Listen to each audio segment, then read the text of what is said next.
హర హర మహాదేవ శంభో శంకర. ఓం నమ శివాయ. అందరికీ నమస్తే. దానికంటే ముందుగా ప్రతి ఒక్కరికి మహాశివరాత్రి శుభాకాంక్షలు. మా ఇంటి పద్ధతి ప్రకారము శివరాత్రి పండుగ ఎలా జరుపుకుంటారు, ఏ విధంగా జరుపుకుంటారు, అదేవిధంగా ఆ రోజు ముఖ్యంగా పెట్టవలసిన నైవేద్యాలు ఏమిటి అనే విషయాలపై ఈ వీడియో చూపించబడుతుంది. అంతేకాకుండా ప్రతి పండుగని మా ఇంటి పద్ధతి ప్రకారము ఎలా జరుపుకుంటారు అనే విషయంపై యూట్యూబ్లో అప్లోడ్ చేసి పెడుతున్నాను. ఎందుకంటే రాబోయే తరాల వారికి ఎలా చేయాలి, ఏ విధంగా చేయాలి అనే సందేహాలు ఏమీ లేకుండా వాళ్ళు సంతోషంగా జరుపుకోవాలనే సదుద్దేశంతో వీలైనంత వరకు ప్రతి పండుగను అప్లోడ్ చేసి పెడుతున్నాను. ఇక శివరాత్రి పండుగ రోజు విషయానికి వస్తే మామూలుగా ప్రతి పండుగకు చేసే విధంగానే తలంటు స్నానాలు, ఇల్లు వాకిలి శుభ్రం చేసుకోవడాలు, అలాగే పూజ గది శుభ్రము, దేవుని ఫోటోలు అవి తుడుచుకోవడాలు అవన్నీ చేసుకోవాలి. అవన్నీ చేశాక మామూలుగా దీపం పెట్టాక ఇక దేవునికి నైవేద్యము ముఖ్యంగా పెట్టాల్సింది గుగ్గిళ్ళు. ఆ గుగ్గిళ్ళు కూడా 5 రకాలు పెట్టాలి. ఉలవలు, శనగలు, అలాగే చెనిగ్గింజలు, అలసందలు, అనపగింజలు ఇవన్నిటిని ముందు రోజు రాత్రిపూటే నానబెట్టుకోవాలి.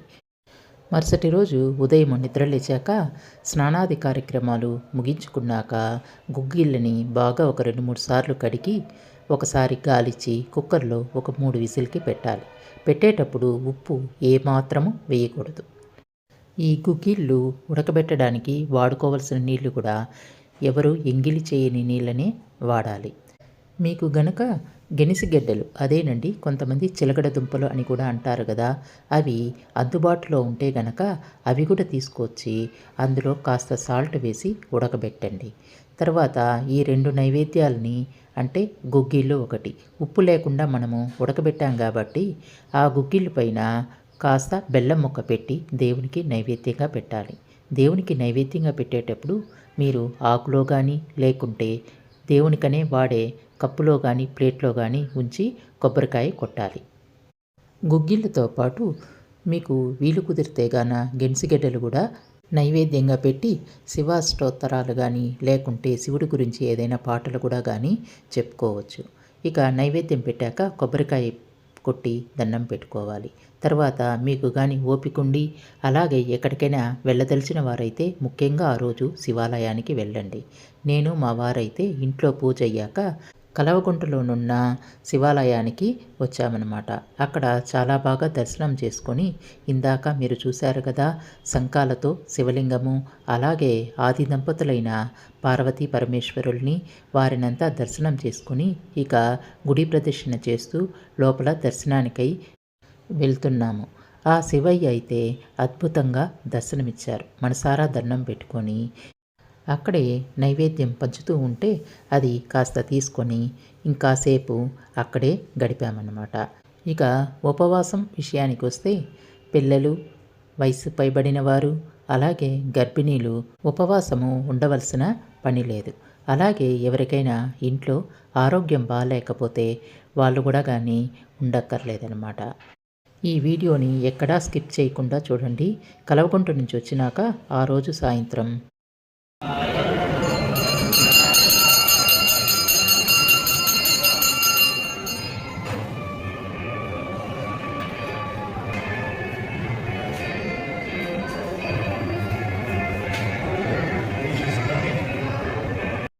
మన ఇంటి దగ్గరలోనున్న నైబర్స్తో కలిసి కటమంచిలోని కులందేశ్వర స్వామి శివాలయానికి అందరూ వచ్చాము.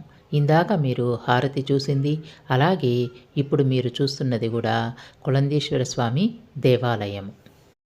ఒకసారి మీరు కూడా దండం పెట్టుకోండి. ఇక్కడ కూడా మాకు శివయ్య దర్శనం అయితే చాలా అద్భుతంగా జరిగింది. అంతేకాకుండా అక్కడ నైవేద్యం కూడా తీసుకొని ఇక రిటర్న్ అయ్యాము. రిటర్న్లో మేము నేరుగా బ్రహ్మకుమారిస్ వారు జ్యోతిర్లింగాలు పెట్టారని తెలిసి అక్కడికి వెళ్ళి ఆ జ్యోతిర్లింగాల దర్శనము, అలాగే ఈషా యోగా సంస్థ వారు నిర్వహించిన శివరాత్రి స్పెషల్ ప్రోగ్రాంకి వెళ్ళి ఇంటికి తిరిగి వచ్చామన్నమాట. మన ఇంట్లో రెంట్కి 2 అమ్మాయిలు ఉన్నారు. కానీ ఆ అమ్మాయిలు మా ఇంట్లో అమ్మాయిలాగానే చాలా బాగా కలిసిపోయారు. అందులో ఒక అమ్మాయి శివభక్తురాలు. ఆ అమ్మాయికి శివుడంటే చాలా ఇష్టం. అది తెలుసుకొని నేను కూడా శివుడికి అభిషేకం చేస్తే బాగుంటుంది అని అంటూ ఉండగానే, ఆంటీ మనము శివలింగం తెచ్చుకుందామా తెచ్చుకుందామా అని అడుగుతూ ఉంది. కాకపోతే మా ఇండ్లల్లో పూజ గదిలో శివలింగం పెట్టుకోరు. అదే విషయము ఆ అమ్మాయికి చెప్పి, నీకు శివలింగానికి అభిషేకం చేయాలి అంతే కదా అని నేను అన్నంతోనే చిన్న శివలింగం చేశాను. చూడండి ఎంత బాగుందో. ఆ శివలింగానికి నేను ఆ అమ్మాయి అభిషేకం చేశాము.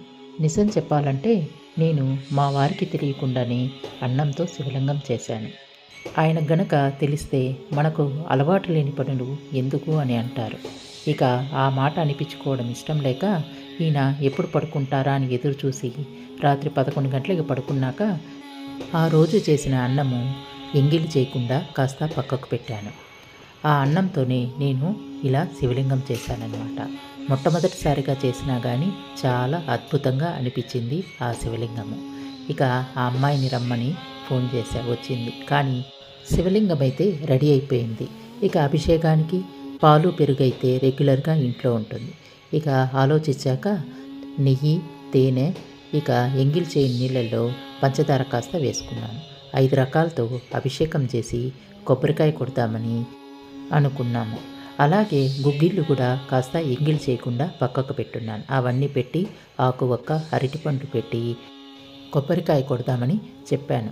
ఒక ఇత్తడి ప్లేట్ తీసుకొని దానిపై తమలపాకు ఉంచి ఇక తమలపాకుపై నేను చేసిన అన్నం శివలింగం పెట్టానన్నమాట. ఆ శివలింగానికి గంధంతో కాస్త బొట్టు పెట్టి దానిపై కుంకుమ పెట్టాను. ఇక పువ్వులు చుట్టూ పెట్టి ఇక పూజకి నేను ఆ అమ్మాయి కూర్చున్నాం. ఇక దీపాలు అటువైపు ఇటువైపు పెట్టి నైవేద్యాలు పెట్టి అభిషేకానికై మొదటగా పంచదార నీళ్లు పోసామన్నమాట. అలాగే పాలు, పెరుగు, తేనె, నెయ్యి పోసాం. 5 రకాలు సరిపోయిందని అనిపించాక మనసుకి చాలా తృప్తినిచ్చింది. ఇక ఆ శివయ్య పూజ అభిషేకాల అనంతరము కొబ్బరికాయ కొట్టాలి. ఇక ఆ రోజు జాగరణ విషయానికి వస్తే శివరాత్రి రోజు 12 గంటల తర్వాత వచ్చే 4 గంటల వరకు దాదాపు ఉన్నాను. ఆ తర్వాత నిద్రపోయాను. ముందైతే మా అమ్మ వాళ్ళు చెప్పేవాళ్ళు, రాత్రి 12 తర్వాత ఎంతసేపు మేల్కొనుంటే అంత పుణ్యమని. అంతేకాకుండా శివరాత్రి రోజు ఎటువంటి ఉపవాసం కూడా అక్కర్లేదని చెప్పేవారు. నేనైతే ఏ పండుగకైనా వీలైనంత వరకు మధ్యాహ్నం దాకా ఉండేదాన్ని. ఇక రాత్రిపూట అయితే ఏదైనా టిఫిన్ తిని పడుకునేదాన్ని అన్నమాట. కానీ చాలామంది చెప్పేది ఒక్కటే, ఏ దేవుడు ఉపవాసం ఉండి మమ్మల్ని కొలువు అని చెప్పలేదనే చెప్తారు. అయినా కొన్నిటికి మనము అలవాటు పడిపోయాం కాబట్టి సెంటిమెంట్ విషయాల్లో వాటిని వదులుకోలేము. ఇక మీ విషయానికి వస్తే జాగరణ కానీ అలాగే ఉపవాసం కానీ మీ ఆరోగ్యాన్ని దృష్టిలో పెట్టుకొని మీరు ఉండండి. ఇందాక నేను శివయ్యకి ముఖ్యంగా పెట్టవలసిన నైవేద్యము గుగ్గిళ్ళు, గెనిసిగెడ్డలు అని చెప్పాను కదా. గుగ్గిళ్ళకు సంబంధించిన వీడియోని మన ఛానల్లోనే అప్లోడ్ చేశాను. అంతేకాకుండా ఆ గుగ్గిళ్ళని ఎన్ని రకాలుగా చేయొచ్చు, నైవేద్యం ఏ విధంగా పెట్టాలి అనేది కూడా ఆ వీడియోలో వివరంగా ఉంది. కాబట్టి మీరు ఎవరైనా చూడదలిచిన వారు ఆ వీడియోని ఒకసారి చూస్తే ఇంకా చాలా బాగా అర్థమవుతుంది. మన అందరిపై ఆ ఆది దంపతులైన పార్వతీ పరమేశ్వరుల ఆశీర్వాదము ఎల్లప్పుడూ ఉండాలని మనస్ఫూర్తిగా ఆ దేవుణ్ణి వేడుకుంటున్నాను. పూజంతా అయ్యాక శివయ్యని కదిలించకుండా కాసేపు అలాగే ఉంచేశాను. నాకు నిద్ర వచ్చే సమయానికి మళ్ళీ నైవేద్యం కాస్త పెట్టి కర్పూర హారతిచ్చి శివయ్యని 3 సార్లు కదిలించి పెట్టానన్నమాట. మరుసటి రోజు ఉదయము ఆవుకి తినిపించాను. మరి కొంతమంది పారే నీళ్ళల్లో కూడా శివయ్యని కలుపుతారు. అందరికీ ధన్యవాదాలు. ఓం నమ శివాయ, ఓం నమ శివాయ, ఓం శివాయ నమ శివాయ, ఓం శివాయ సుందర నమ శివాయ సుందర, శశిధరణే సుందరేశ ఓం శివాయ సుందర. ఓం నమ శివాయ, ఓం నమ శివాయ, ఓం శివాయ నమ శివాయ, ఓం శివాయ సుందర నమ శివాయ సుందరా శశిధరణే సుందరేశ ఓం శివాయ సుందరా ఓం నమ శివాయ ఓం నమ శివాయ